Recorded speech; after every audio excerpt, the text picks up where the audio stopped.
Assalamualaikum warahmatullahi wabarakatuh. Alhamdulillahi rabbil alamin. Wassalatu wassalamu ala asyrafil anbiya'i wal mursalin, sayyidina wa nabiyina wa habibina wa syafi'ina wa zuhrina Muhammadin wa ala alihi wa sahbihi rasulillahi ajma'in. Asyhadu an la ilaha illallah wahdahu la syarika lah wa asyhadu anna Muhammadan abduhu wa rasuluh sallallahu alaihi wasallam la nabiyya ba'da. Subhanaka la ilma lana illa ma 'allamtana innaka antal alimul hakim. Rabbi shrah li sadri wa yassir li amri wahlul 'uqdatam min lisani yafqahu qawli. Bapak-bapak dan juga ibu-ibu, para orang tua kami, jemaah subuh majelis sakinah yang dimuliakan Allah, mari kita bersyukur kehadirat Allah Subhanahu wa taala, bersyukur dengan alhamdulillahi rabbil alamin. Dengan izinnya pada subuh Ramadan yang ke-11 kita masih diberikan oleh Allah kesehatan, diberikan kita kesempatan untuk melaksanakan ibadah. Mudah-mudahan Allah Subhanahu wa taala mengampuni dosa-dosa kita. Berselawat kepada Nabi Allah Muhammad sallallahu alaihi wasallam. Allahumma shalli ala sayyidina Muhammad wa ala ali sayyidina Muhammad. Assalamu alayka ya Rasulullah. Bapak Ibu orang tua kami yang dimuliakan Allah Subhanahu wa taala, kajian subuh kita masih dalam seputar surat Al-Kahfi. Pekan lalu kita sudah bahas tentang kisah Ashabul Kahfi. Pagi ini kita akan bahas tentang kisah seorang raja namanya Zulkarnain. Ada 4 raja yang menguasai separuh bumi. Hampir dunia ini dikuasainya. 2 yang mukmin, 2 yang kafir. Yang mukmin pertama Raja Sulaiman, yang kedua yang kita bahas Raja Zulkarnain. Yang kafir Raja Namrud, yang satu lagi siapa? Buktun Nasr. Ya. Maka yang akan kita bahas adalah dalam surat Al-Kahfi tentang kisahnya. Karena ada di dalam Al-Quran, bukan kita ada-adakan. Dalam surah Al-Kahfi ayat yang ke-83. A'udzu billahi minasy syaithanir rajim. Bismillahirrahmanirrahim. Wa yas'alunaka 'anil qarnain. Qul sa'atlu 'alaikum dzikra wa yas'alunaka 'anil qarnain, dan mereka bertanya kepadamu Muhammad tentang Dzulqarnain. Sa'atlu 'alaikum minhu dzikra, akan kubacakan kisahnya. Siapa Dzulqarnain ini? Bapak Ibu orang tua kami yang dimuliakan Allah Subhanahu wa taala, Dzulqarnain ini adalah raja yang berasal dari Yaman. Karena rata-rata raja yang berasal dari Yaman itu diawali dengan kalimat Dzulqarnain, bukan Zulkaidah, Zulhijjah. Ya. Nah, ada juga yang mengatakan Dzulqarnain ini adalah raja yang menguasai Cina katanya. Tembok yang dibangun untuk mengurung Ya'juj dan Ma'juj itu adalah tembok Cina katanya. Ada juga yang mengatakan Dzulqarnain ini adalah raja yang menguasai Persia dan Roma. Sehingga yang mengatakan bahwasanya dia termasuk adalah Iskandaria Al-Makhduni Al-Yunani, murid dari Aristoteles, ahli filsafat. Ini kan banyak ikhtilaf pendapat. Nah, tetapi ini semua dibantah oleh Al-Hafiz Ibnu Hajar Asqalani mengatakan, kalaulah Iskandaria Al-Makhduni Al-Yunani ini adalah Zulkarnain yang disebutkan dalam Al-Quran, padahal dia ini berasal dari Mesir. Dia bukan raja Islam. Tetapi Zulkarnain ini adalah orang Yaman, raja Islam yang beriman. Anda tidak ketemu di situ. Jadi ini adalah istilah pendapat bahwasanya Zulkarnain Iskandaria. Dan menurut riwayat, Raja Zulkarnain ini berdakwahnya selama 500 tahun, keliling dunia selama 500 tahun. Jadi kalau usianya dakwahnya 500 tahun, bagaimana dengan umurnya? Kan begitu. Jadi orang dulu panjang-panjang umurnya Bapak Ibu. Pernah suatu kisah, ada seorang ibu menangis di kuburan anaknya yang baru meninggal. Ketika ditanya, "Mengapa engkau menangis wahai ibu? Ini kuburan siapa?" "Ini kuburan anakku yang baru meninggal dunia." "Berapa usianya?" "Usianya 60 tahun." Coba bayangkan Bapak Ibu, anak masih usia 60 tahun. Jadi 60 tahun itu masih anak waktu itu. Kalau sekarang 60 tahun dah bau tanah, ya kan? Maka disitulah jangan sedih, Bu. Karena ada suatu masa nanti suatu kaum usianya baina sittina wa sab'in, antara 60 sampai dengan 70. Itu kita.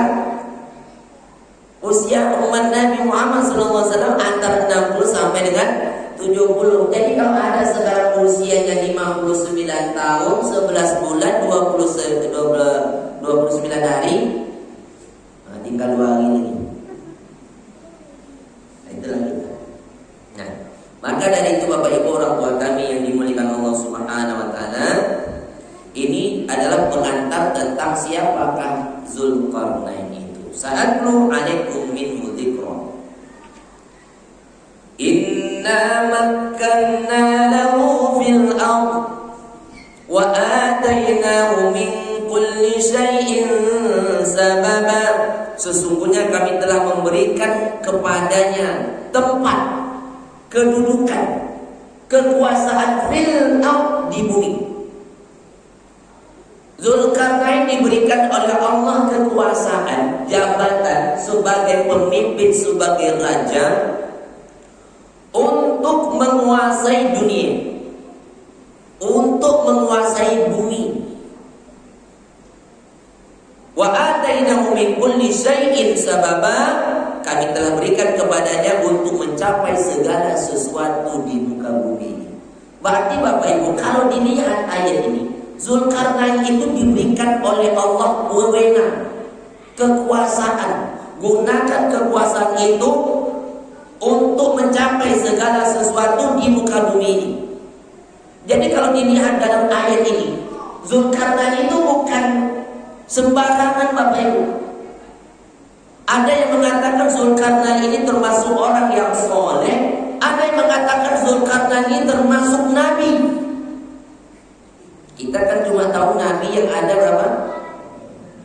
25. Padahal nabi itu Bapak Ibu 120.000 nabi. Rasul itu 315. Tapi yang wajib kita ketahui 25 saja. Itu mengingatnya kisahnya paling payah lah itu 25, apalagi 120.000 kan.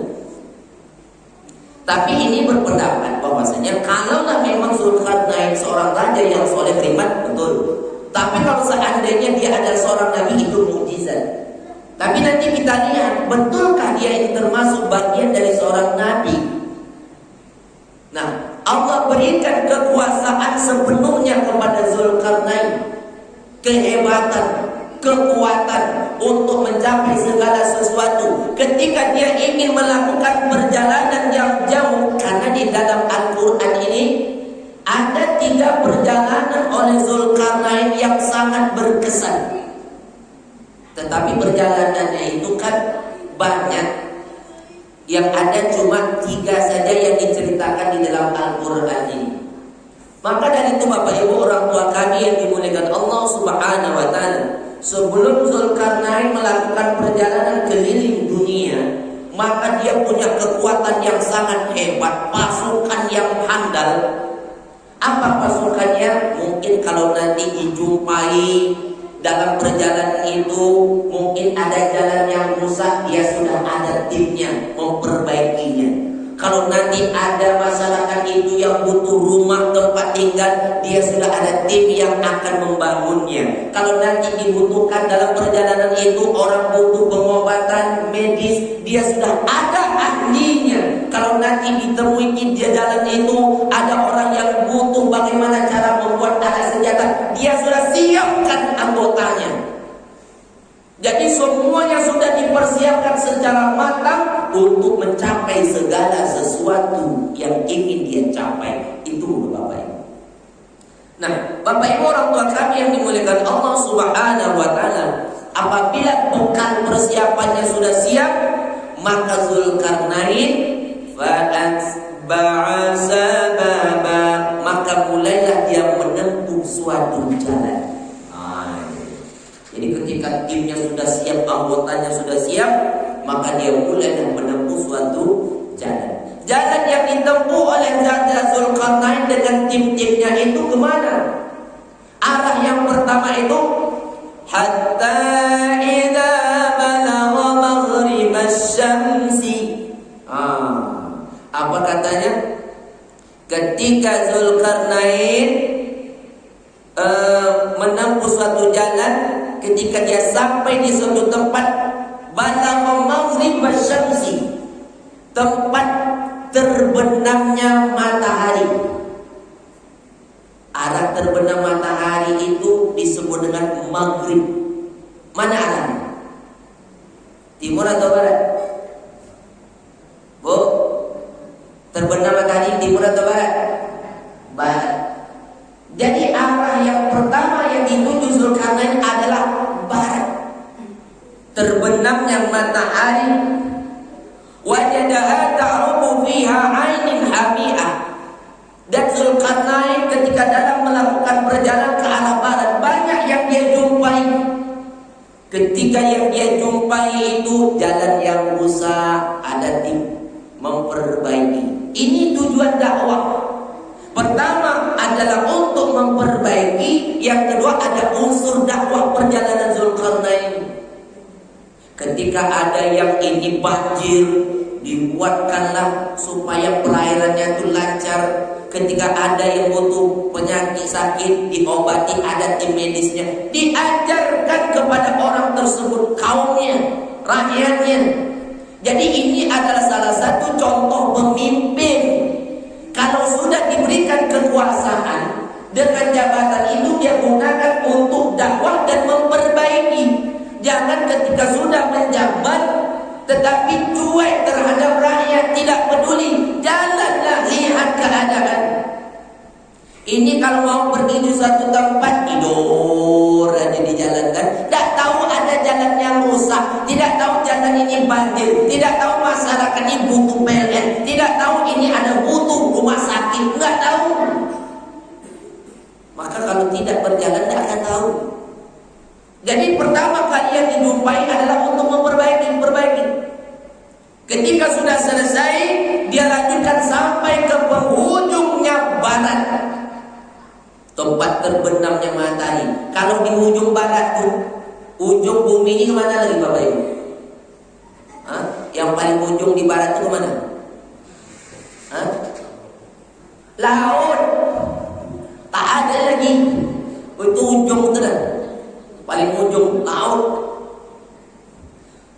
Wajada ta'rubu fi 'ainin hami'ah, wajada 'inda qauman, dan dia mendapati ada tempat matahari terbenam itu adalah laut yang berlumpur hitam.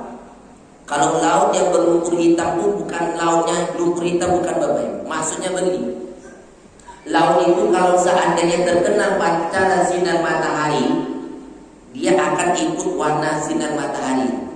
Kalau mataharinya kuning, airnya akan ikut. Kalau mataharinya merah, dia akan ikut. Maka kalau kita melihat matahari terbenam kan macam-macam.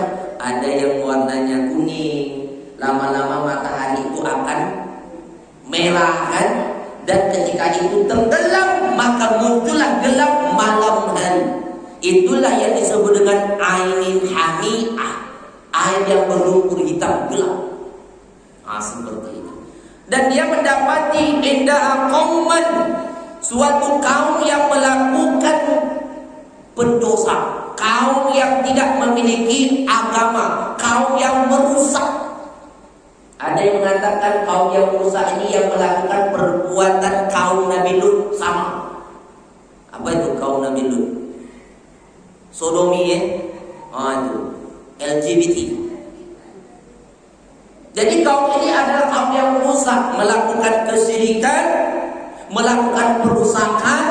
Maka kaum ini adalah kaum yang merusak. Allah katakan kepada kaum ini, kepada Zulkarnain, qulna ya Dzulqarnain, kami katakan kepada Zulkarnain, wahai Zulkarnain, imma an tu'adzib, engkau boleh menghukum mereka, mengazab mereka, wa imma an tattakhidha bihim husna, engkau boleh berbuat baik kepada mereka.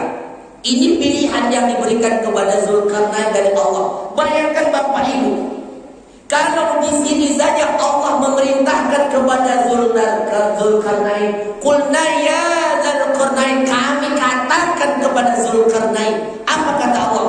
Engkau boleh menghukum mereka, engkau boleh mengazab mereka karena perbuatan mereka adalah perbuatan pendosa, atau sebaliknya, engkau boleh berbuat baik. Ini pilihan Bapak Ibu. Jadi kalau dilihat ayat ini lagi, Zulkarnain ini bukan sembarangan. Allah berikan kekuasaan kepadanya, engkau boleh hukum mereka.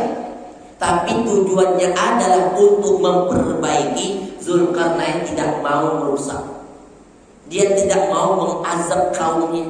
Maka diajarkan kepada Zulkarnain. Apa kata Zulkarnain? Qala amma man zalam, barang siapa yang melakukan kezaliman di muka bumi ini, kata Zulkarnain kepada kaum yang merusak tadi, siapa yang di antara kalian yang melakukan kezaliman, perbuatan yang merusak, menyekutukan Allah dan perbuatan yang lainnya, aku katakan kepada kalian semuanya, fasawfa nu'adzibu, maka kalian akan mendapatkan azab yang pedih, kata Zulkarnain.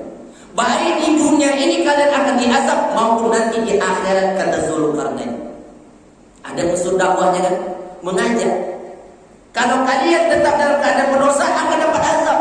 Tapi kata Zulkarnain, kalau seandainya kalian wa amma man amana wa amila sholihah, kalau kalian mau beriman dan mengerjakan amal soleh, kata Zulkarnain, falahu jazaa'anil husna, maka balasan bagi kalian adalah yang lebih baik. Coba. Maka diajarkan bagaimana cara beriman kepada Allah, diajarkan bagaimana mentauhidkan Allah, diajarkan bagaimana cara beribadah, diajarkan cara bermuamalah oleh Zulkarnain kepada kaumnya yang merusak. Jadi ini Bapak Ibu perjalanan pertama. Setelah diperbaiki baik masalah ekonomi, baik masalah akidah, maka selesai itu Zulkarnain jalan lagi. Kalau sudah selesai, jalan lagi. Kemana perjalanan Zulkarnain yang kedua? Tsumma atba'a sababa. Kemudian dia melakukan perjalanan lagi. Hatta idza balagha matli'asy syamsi. Ketika dia sampai di tempat terbitnya matahari. Di mana terbit matahari? Timur. Masya Allah. Berapa lama perjalanannya Bapak Ibu? Dari terbenam matahari sampai ke terbit. Sedangkan kita naik pesawat ke Madinah aja 8 jam. Naik pesawat 8 jam. Dari terbenam sampai ke terbit, waktu itu Zulkarnain tak pakai pesawat. Bagaimana perjalanannya tidak sampai 500 tahun? Coba. Ketika dia sampai di tempat terbitnya matahari, maka Zulkarnain ini wajadaha tatlu'u ala qaumin.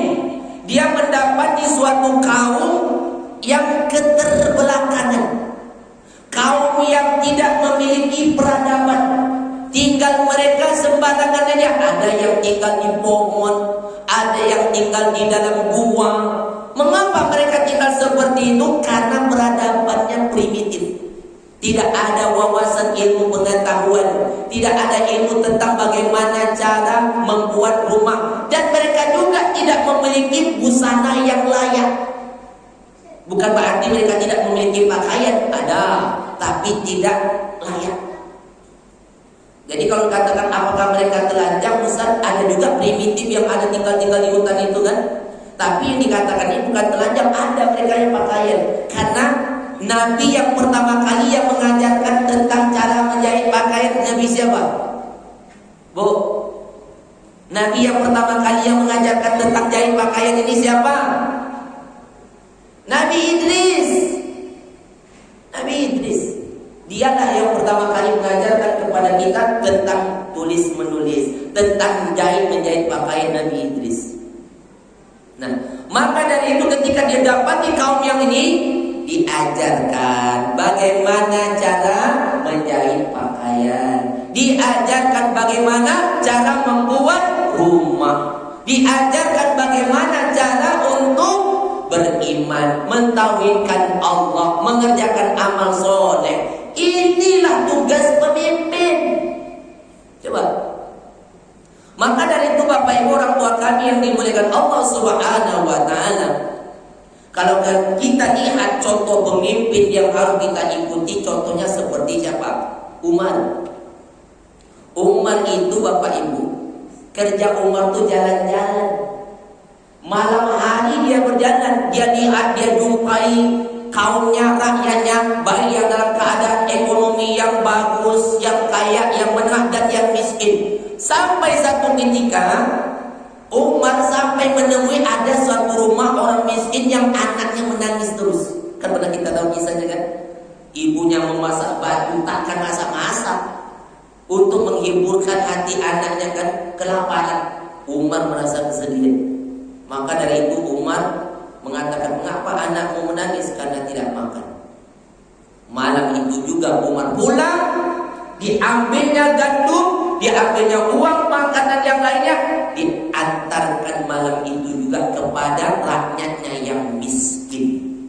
Maka ditanya oleh para sahabatnya, ya Umar, mengapa kau lakukan ini? Ini kan udah malam, besok aja lah, kan masih ada waktu. Apa kata Umar? Aku tidak bisa jamin kalau besok aku masih hidup. Kalau aku mati, siapa yang akan mempertanggungjawabkan kaumku, rakyatku yang kelaparan? Siapa? Bagaimana aku mempertanggungjawabkan di hadapan Allah? Kalau engkau tidak mau ikut, jangan, biar aku saja, kata Umar. Umar sendiri yang mengantarkan Bapak Ibu, bayangkan. Dia antar ke rumah rakyatnya yang miskin. Umar kalau mengantarkan makanan kepada rakyatnya tidak bawa wartawan. Sekarang pemimpin kalau mau memberi bantuan, sudah ada yang meliput, masuk YouTube, masuk Facebook, viral kan gitu. Inilah kan. Tapi kalau tak buat seperti itu, tanya ke pula Ustaz. Sama contoh mau Ustaz seperti ini. Bapak Ibu orang tua kami yang dimuliakan Allah Subhanahu wa taala. Jadi Zulkarnain itu seperti itu. Ketika sudah selesai, maka mulai lagi dia berjalan. Kemana? Tsumma atba'a sababa.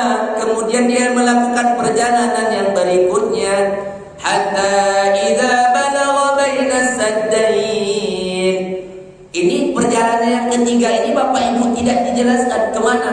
secara vertikal, mungkin arah utara atau selatan. Ketika dia sudah sampai di suatu balagha baina saddaini, di antara dua buah gunung, dua buah bukit, sampai di situ di antara dua buah bukit itu, wajadaha min dunihima qauman, dia mendapati suatu kaum yang tidak dimengerti bahasanya. Ketika sampai di balik bukit itu, Pak, ada dua bukit yang dekat beradu ini. Ada sebalik bukit itu kaum yang tidak dimengerti bahasanya. Mereka bertanya kepada Zulkarnain, tapi Zulkarnain tidak dimengerti bahasa mereka.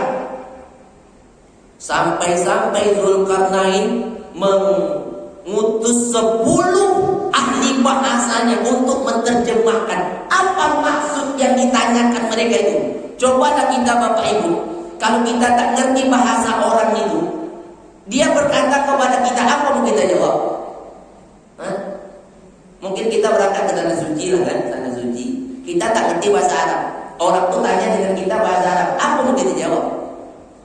Kita jawab gimana? Allah itu ya. Banyak, apalagi orang-orang yang di luar sana, bagai macam-macam orang yang kita jumpai dari Pakistan, India, dan di Afrika. Bahasa mereka itu kan macam-macam. Sama dengan saya juga dulu pernah membantu jemaah dari India. Dia minta tolong dengan saya karena saya tahu dia bawa tiket hotel, minta tolong. Dia ngomong dengan saya pun tak ngerti bahasanya. Lain yang ditanya saya, lainnya kok. Nah, tontu apa? Tapi kita ngerti maksud dia minta tolong kan. Karena saya tak tahu, saya tunjuk aja, minta tanya aja. Jadi saya bawa sampai juga inilah Bu. Kita hanya tahu bahasa isyarat. Zulkarnain begitu juga tak tahu. Bagaimana caranya?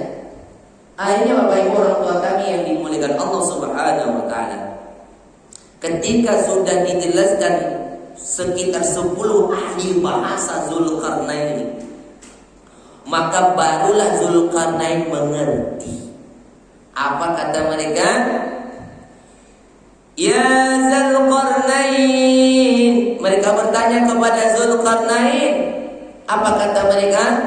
Inna Ya'juj wa Ma'juj mufsiduna fil ardh. Sesungguhnya Ya'juj dan Ma'juj merusak. Ya'juj dan Ma'juj itu merusak. Siapa Ya'juj dan Ma'juj itu? Ya kan? Ini ada di dalam Al-Quran. Siapa dia? Kok Ya'juj dan Ma'juj ini kerjanya merusak? Yang merusak itu apa? Yang pertama tadi, seperti mereka melakukan perbuatan kaum Lut.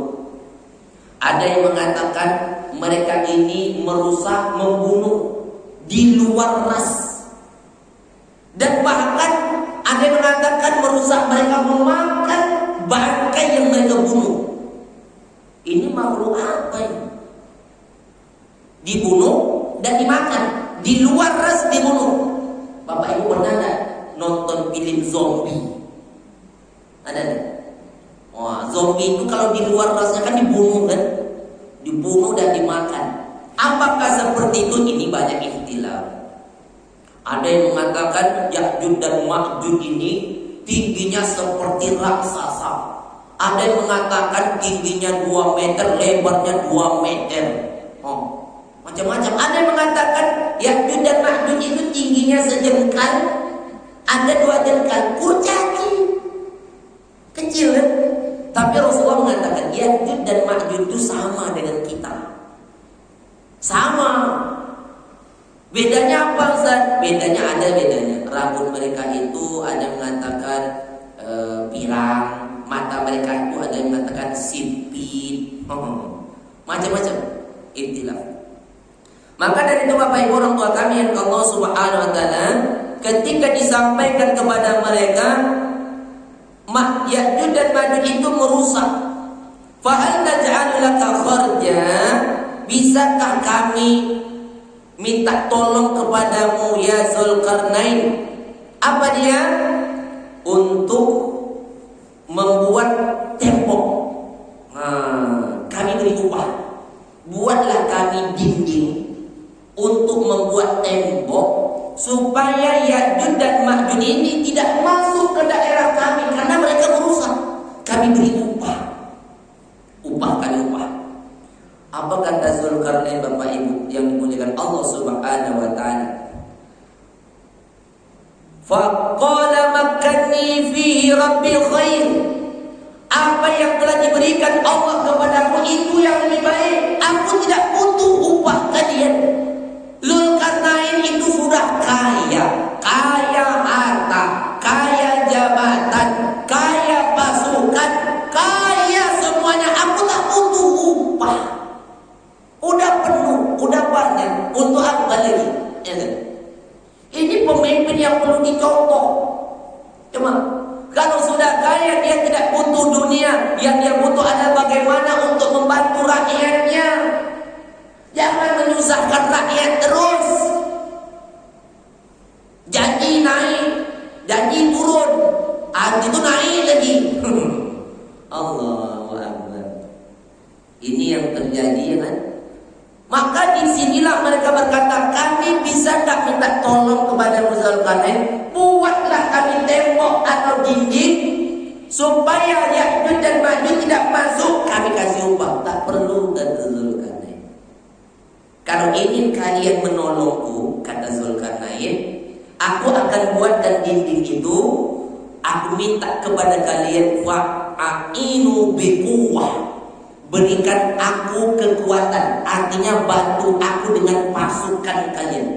Kalian kan punya penduduk rakyat, berikan kekuatan mereka kepadaku, bantu aku untuk membangun tembok supaya kalian aman. Nah, maka kata Zulkarnain, akan aku bangun bainakum wa bainahum radma. Akan kubuatkan dinding tersebut. Nah, maka Bapak Ibu orang tua kami yang Allah Subhanahu wa taala, ketika Zulkarnain minta atuni zuburul hadid, beri aku potongan-potongan besi. Bayangkan Bapak Ibu, besi yang dibutuhkan Zulkarnain untuk membangun dinding atau pagar yang menutup dua gunung. Kalau gunung yang dikatakan, anggap sajalah gunung itu tingginya sekitar 1000 meter lah gunung, atau 1 kilo tingginya gunung. Maka dibuatlah tembok itu ditutup dengan besi-besi. Berapa ton besi yang dibutuhkan? Coba. Setelah Bapak Ibu yang ke Allah Subhanahu wa taala, hatta idza sawa baina saddafain, apabila besi itu sudah sama rata dengan gunung. Masya Allah. Apabila besi-besi itu sudah disusun, sudah sama rata dengan gunung itu, qala fuhu, bakar. Dibakar. Setelah dibakar hatta iza ja'alahu naro, apabila besi itu sudah menyala merah, besi dibakar merah, apa kata Zulkarnain? Qala atuni ufri alaihi kitra, beri aku cairan tembaga. Disiramlah besi yang panas tadi dengan cairan tembaga, maka jadilah kokoh. Jadi dari dulu sudah ada ilmu bagaimana untuk membuat besi yang kokoh, dibakar, disiram dengan cairan tembaga. Allahu Akbar. Tak terbayangkan kita Bapak Ibu, bagaimana cara menyiramkan tembaga besi yang panas itu. Kita aja kalau ditaruh besi yang besar di dinding ini dibakar, dekat aja bukan main panas, apalagi ini sebesar gunung. Masya Allah. Tapi itulah kita katakan, Allah berikan kekuatan, Allah berikan kekuasaan kepada Zulkarnain. Coba. Setelah disiram dengan cairan tembaga, maka jadilah kokoh. Famastau ayyadharu wa mastatau lahu naqba. Maka Ya'juj dan Ma'juj tidak akan bisa mendakinya, bahkan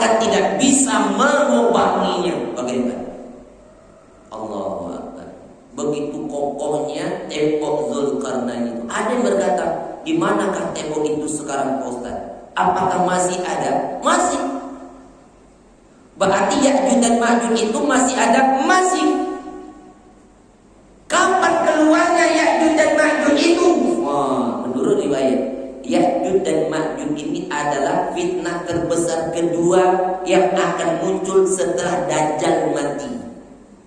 Ketika Dajjal mati dibunuh Nabi Isa, maka muncullah azab yang kedua, fitnah yang kedua. Ya'juj dan Ma'juj keluar, tidak bisa dibunuh dengan alat apapun. Jadi kalau Dajjal sudah keluar, barulah Ya'juj keluar. Berarti sekarang Dajjal dah keluar belum? Dajjal sudah dibunuh belum? Kalau belum, Ya'juj dan Ma'juj belum, masih terkurung di tembok Zulkarnain. Di manakah itu? Setelah diteliti, ditemui di negeri Georgia. Oh, di Georgia ada gunung yang dilapisi dinding-dindingnya dengan besi-besi yang berlapis baja. Itu ditemui, tapi orang tak berani merusak. Padahal Ya'juj dan Ma'juj kerjanya melobang terus. Pasti Ya'juj dan Ma'juj itu tidak mati, Ustaz. Ada yang mengatakan Ya'juj dan Ma'juj ini matinya kalau seandainya ibunya sudah berhasil melahirkan anak 1000 orang, baru mati ibunya. Jadi sekarang belum mati, belum. Kalau dia keluar itu Bapak Ibu seperti air bah yang tumpah, tak akan bisa dibunuh. Jadi kalau kita melawan itu cari mati namanya. Nabi Isa saja tak bisa membunuhnya. Bahkan sekarang kerjanya melobang aja. Apakah terlobang? Iya. Pernah di zaman Nabi, ketika Nabi di rumah Zainab, Nabi mengatakan, Allahu Akbar. Ada apa ya Rasulullah? Tembok Ya'juj dan Ma'juj sudah bisa dilobangi. Jadi mereka melihat. Kapan mereka melobangi? Ketika mulai terbenam matahari, kerja mereka malam sampai terbitnya matahari. Lembur. Kalau sudah mulai terbit matahari, mereka istirahat. Yang dilobangi tadi tertutup kembali. Siapa yang menutup? Allah. Belum diizinkan untuk keluar. Maka ada yang mengatakan pemimpin Ya'juj dan Ma'juj itu besok kita sambung lagi, maka ditutup lagi oleh Allah. Besok kita sambung lagi, maka ditutup oleh Allah. Tapi ketika Allah ilhamkan pemimpin Ya'juj dan Ma'juj mengucapkan insya Allah besok kita sambung lagi, maka itu dilobangi terus sampailah nanti keluar Ya'juj dan Ma'juj itu. Bapak Ibu orang tua kami yang Allah Subhanahu wa taala, kalau dikatakan ayat ini mereka tidak bisa melobanginya, bahkan tidak bisa mendakinya, qala hadza rahmatun mir rabbi, ini adalah rahmat dari Rabbku. Zulkarnain tidak bangga dengan apa yang dia miliki. Ini adalah rahmat dari Allah. Tapi satu saat janji Allah, fa iza jaa wa'du rabbi ja'alahu dakka wa kana wa'du rabbi haqqan. Kalau janji Allah datang, dia hancur juga. Kalau janji Allah datang, dia kokoh juga. Bapak Ibu orang tua kami yang Allah Subhanahu wa taala, dari manakah asal usul Ya'juj dan Ma'juj ini? Mengapa dia ini termasuk makhluk yang merusak? Keturunannya dari keturunan mana? Rupanya setelah diteliti, Ya'juj dan Ma'juj ini adalah keturunan dari anak Nabi Nuh. Jadi waktu terjadi banjir Nabi Nuh itu Bapak Ibu, yang ikut bersama Nabi Nuh cuma 70 sampai 80 orang. Bayangkan, Nabi Nuh berdakwah 950 tahun, yang ikut cuma 70 orang. Yang selebihnya hampir 80 orang itu karena takut banjir ikut masuk ke dalam perahu Nabi Nuh. Ini yang dibuat kapal ini untuk menyelamatkan, pertama manusia yang beriman, yang kedua ada juga yang tidak beriman ikut karena takut banjir, yang kedua yang dibawa binatang yang kecil-kecil, yang dibawa juga binatang yang besar-besar berpasang-pasangan. Ketika nanti terjadi air yang meluap banjir, bukan hanya satu langit, 7 lapis langit yang banjir menenggelamkan seluruh dunia, punah manusia Bapak Ibu. Jadi yang generasi kita ini dari zaman Nabi Nuh. Karena semuanya waktu banjir itu habis semuanya, punah, tak ada sisa. Yang sisa itu cuma yang ada di kapal Nuh ini. Jadi anak Nabi Nuh yang ikut itu, yang laki-laki anak Nabi Nuh itu 4 Pak. Yang tenggelam itu namanya Kan'an. Yang ikut 3 orang. Pertama namanya Syam.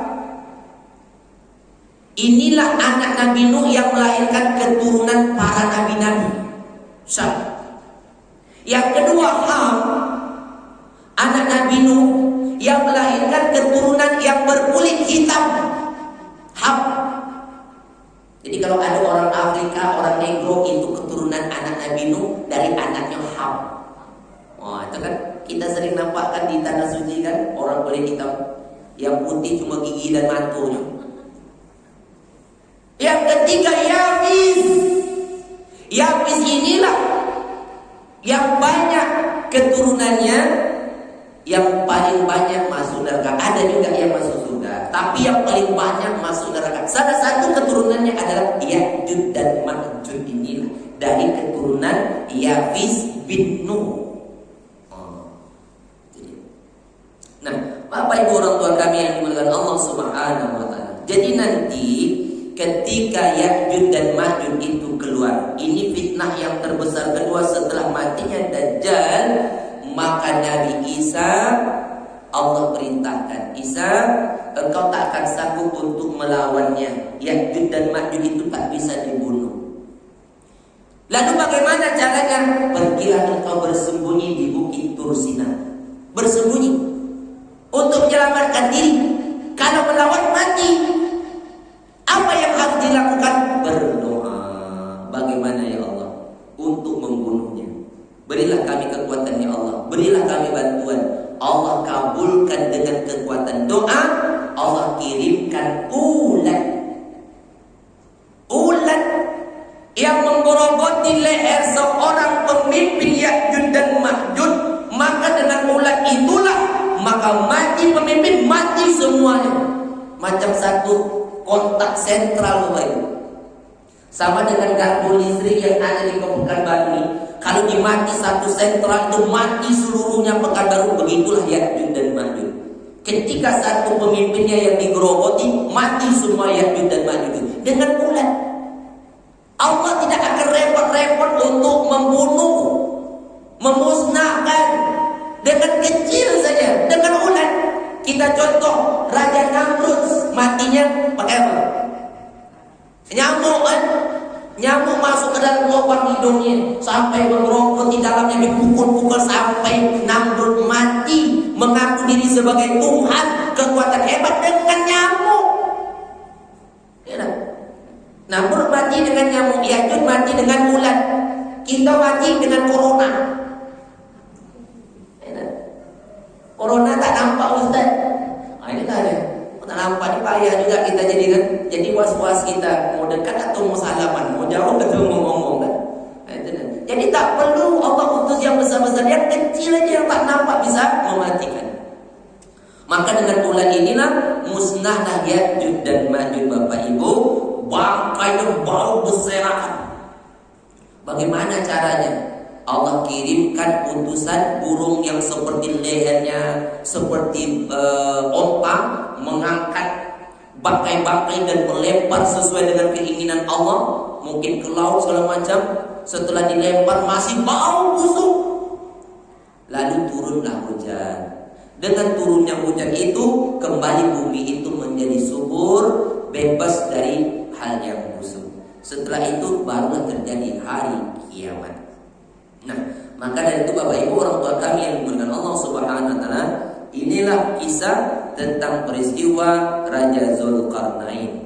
Kita hanya bisa mengetahui berdasarkan Al-Qur'an. Kita tidak tahu cara pasti dan tidak dijelaskan siapakah sebenarnya Zulkarnain itu, tapi kita wajib beriman ini adalah salah satu contoh yang perlu diikuti oleh pemimpin.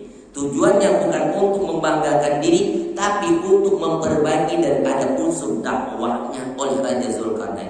Jadi secara kesimpulan, saya berpribadi menganggap Zulkarnain ini adalah termasuk nabi. Jadi dia mendapatkan kekuasaan dari Allah Subhanahu wa taala. Karena tidak semua nabi yang diutus itu diceritakan kisahnya. Contohnya Nabi Zulkifli ada nama, tidak ada kisahnya. Contohnya Nabi Ilyasa ada namanya, tidak ada kisahnya, tapi kita wajib beriman. Mudah-mudahan di lain kesempatan kita akan bahas kisah-kisah yang ada di dalam Al-Quran sesuai dengan ilmu dan kemampuan yang sangat sedikit terbatas. Demikian yang saya sampaikan di hadapan Bapak Ibu semuanya. Terima kasih atas segala perhatian. Mohon maaf atas segala kekurangan. Subhanakallahumma rabbana wa bihamdika asyhadu an la ilaha illa anta astaghfiruka wa atubu ilaik. Assalamualaikum warahmatullahi wabarakatuh.